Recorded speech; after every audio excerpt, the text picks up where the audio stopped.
उसे मैं अपने घर में खींच लाई अवश्य, पर ना ऊपर के खंड में माँ के पास ले जा सकी और ना छिपने का स्थान खोज सकी।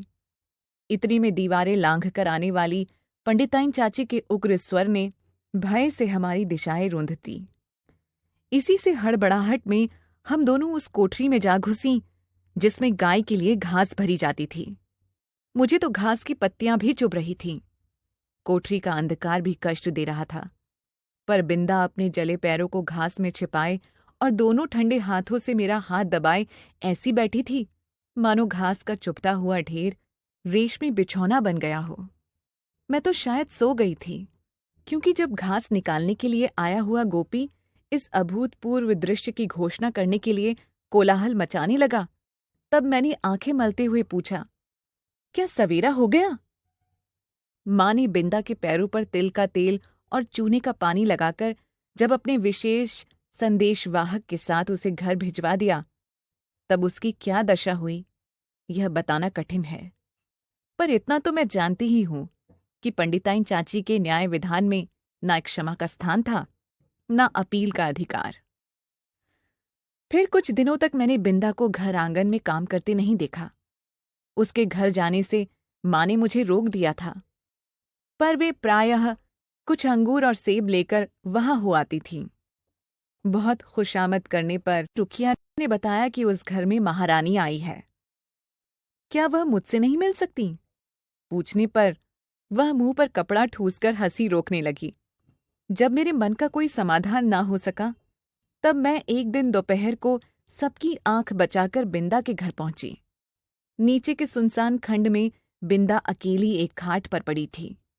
आंखें घुस गई थीं। मुख दानों से भरकर न जाने कैसा हो गया था, और मैली सी चादर के नीचे छिपा शरीर बिछौने से भिन्न नहीं जान पड़ता था। डॉक्टर, दवा की शीशियां, सिर पर हाथ फेरती हुई माँ और बिछौने के चारों ओर चक्कर काटते हुए बाबूजी के बिना भी बीमारी का अस्तित्व है, यह मैं नहीं जानती थी। इसी से उस अकेली बिंदा के पास खड़ी होकर मैं चकित सी चारों ओर देखती रह गई। बिंदा ने ही कुछ संकेत और स्पष्ट शब्दों में बताया कि नई अम्मा मोहन के साथ ऊपर के खंड में रहती हैं, शायद चेचक के डर से। सुबह शाम बरौनी आकर उसका काम कर जाती है। फिर तो बिंदा को देखना संभव ना हो सका, क्योंकि मेरे इस आज्ञा उल्लंघन से माँ बहुत चिंतित हो उठी थी। एक दिन सवेरे ही रुखिया ने उनसे ना जाने क्या कहा कि वह रामायण बंद कर बार बार आंख पोंछती हुई बिंदा के घर चल दी। जाते जाते वह मुझे बाहर ना निकलने का आदेश देना ना भूली थीं। इसी से इधर उधर से झांक कर देखना आवश्यक हो गया। रुखिया मेरे लिए त्रिकालदर्शी से कम न थी, परंतु वह विशेष अनुनय विनय के बिना कुछ बताती ही नहीं थी, और उससे अनुनय विनय करना मेरे आत्मसम्मान के विरुद्ध जान पड़ता था। अतः खिड़की से झांक कर मैं बिंदा के दरवाजे पर जमा हुए आदमियों के अतिरिक्त और कुछ न देख सकी। और इस प्रकार की भीड़ से विवाह और बारात का जो संबंध है उसे मैं जानती थी, पर क्या उस घर में विवाह हो रहा है, और हो रहा है तो किसका, आदि प्रश्न मेरी बुद्धि की परीक्षा लेने लगे। पंडित जी का विवाह तो तब होगा जब दूसरी पंडिताइन चाची भी मरकर तारा बन जाएंगी, और बैठ न सकने वाले मोहन का विवाह संभव ही नहीं। यह सोच विचार कर मैं इस परिणाम पर पहुंची कि बिंदा का विवाह हो रहा है, और उसने मुझे बुलाया तक नहीं।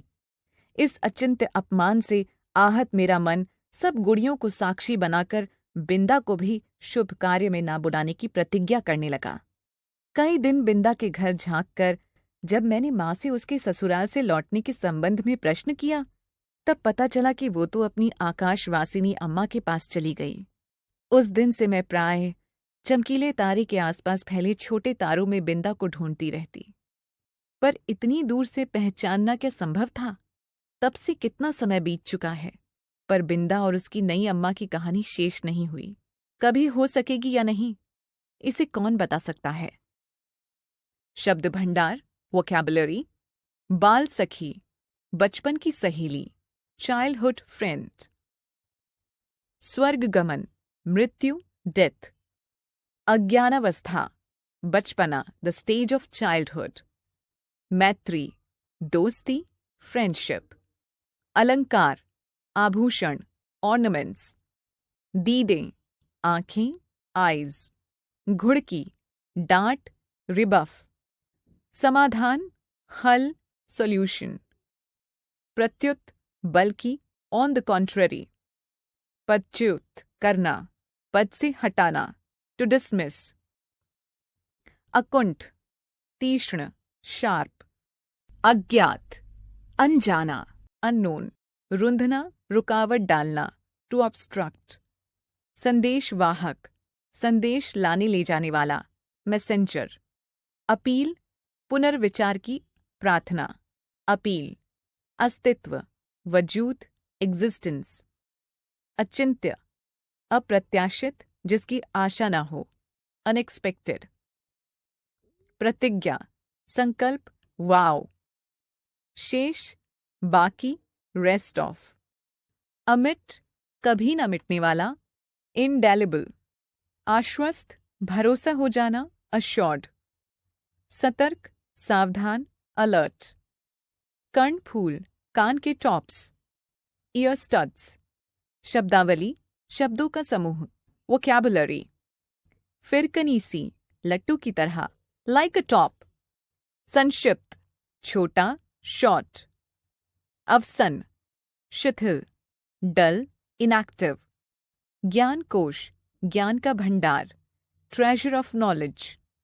अनुनय पूर्वक, प्रार्थना करते हुए, विद रिक्वेस्ट। आशय, तात्पर्य, पर्पस। हतबुद्धि, किन कर्तव्य विमूढ़, आउट ऑफ विट्स। कोलाहल, शोर, नॉइस। न्याय विधान, न्याय व्यवस्था। जुडिशरी। खुशामद, आग्रह, रिक्वेस्ट। आत्मसम्मान, स्वाभिमान, सेल्फ रिस्पेक्ट।